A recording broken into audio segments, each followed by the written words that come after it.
I'm Grant, and today I'm going to show you how to make a hot artichoke and sun-dried tomato dip. I'm going to show you the ingredients you need right here to make it.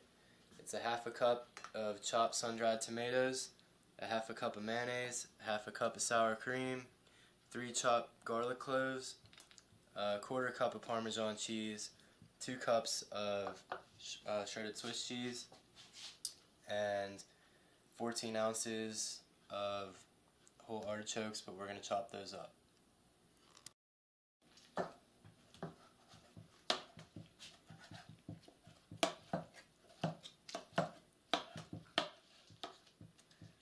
just like to chop them up coarse, because when you mix it all up, the artichokes are pretty soft and they'll just kind of mush together and get nice and smooth when you mix it in with all the other ingredients.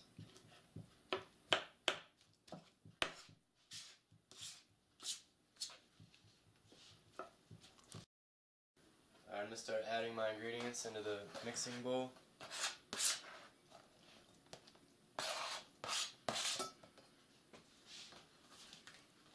It's the quarter cup of parmesan,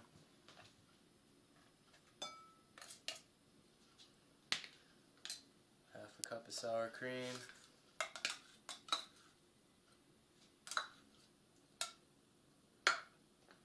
half a cup of mayonnaise,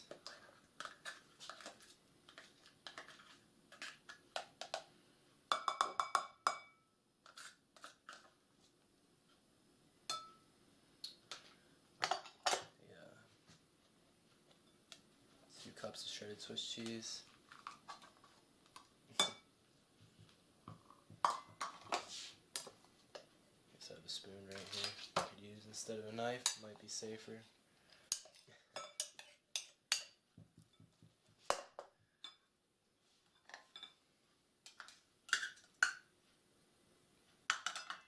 little bit more of this mayonnaise out.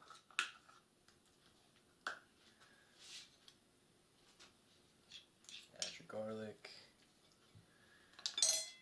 and start mixing it up.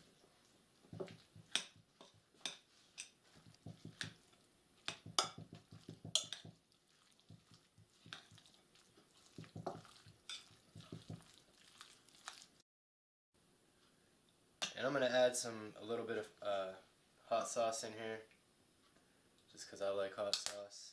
Spice it up a little bit. Continue mixing it. A little bit smoother. Now once I got it mixed up nice and smooth, I'm going to add it into my 9-inch pie pan. So I'm going to grab a bigger spoon.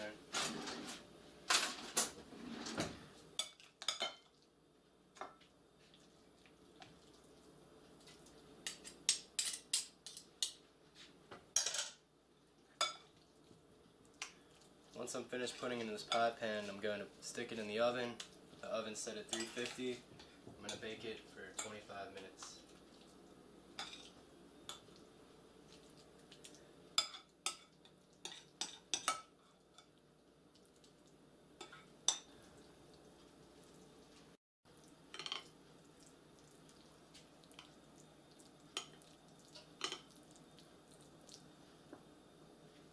Okay, now I'm going to put it in the oven.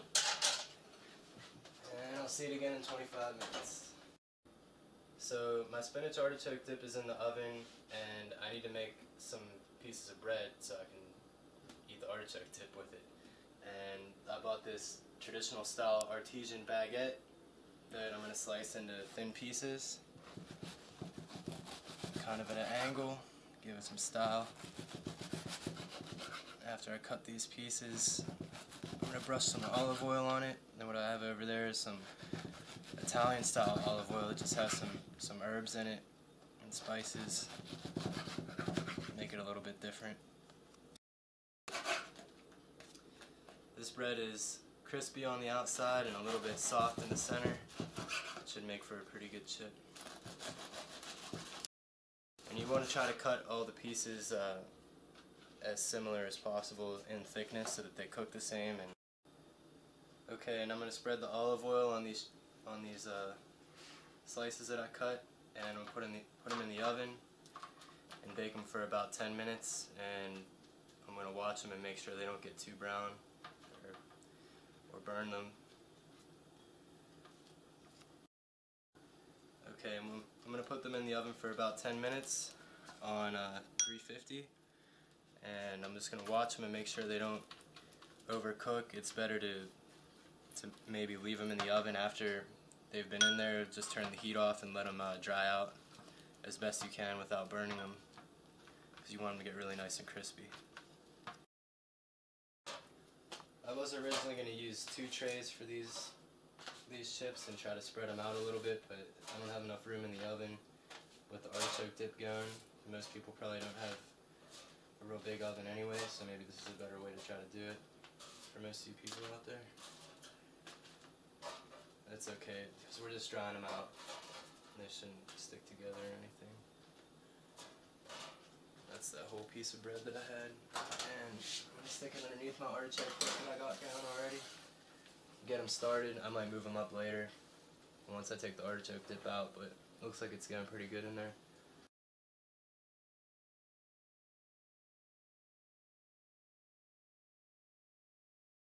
Okay, it's been 25 minutes, and I'm about to take this artichoke dip out.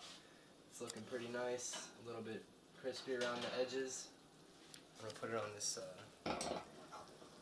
I took the burner rack off the stove to use as a cooling rack on my table, and I'm just going to let this cool down. I'm going to move these chips up that I was making to the center rack so they're a little bit more evenly distributed on the heat, and continue to let them cooking for another couple minutes. At this point in time, they're looking pretty golden brown in there, and I've decided I'm going to take them out and flip them over, because actually the tops are going to cook faster than the bottom. They're real close to being done. I turned the oven up to 400. It was at 450. I put them in there before because I just wanted to get them started with the artichoke dip at the same time, but it probably should, if you're doing it by themselves, probably should be at 400 the whole time. And I'm going to try to do a little trick here that I learned in cooking school, where I take this and flip it over so I don't got it through each one. And I might drop one, but that's alright.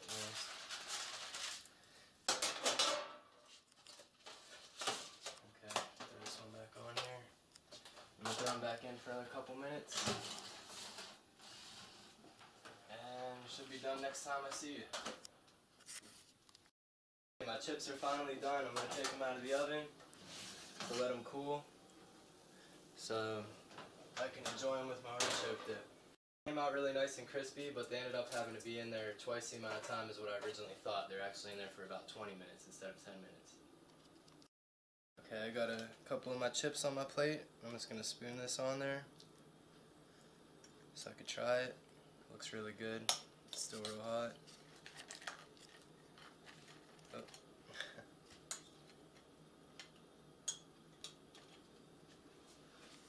Wow, I can't even eat it, it's too hot. Now it's time for me to try my spinach artichoke dip that I made with my homemade chips. Wow. That came out really good. This is going to be perfect for any party occasion that you have. It's pretty easy to make. It only took me not even, a half an hour. So I hope you guys enjoy making this for your friends and family.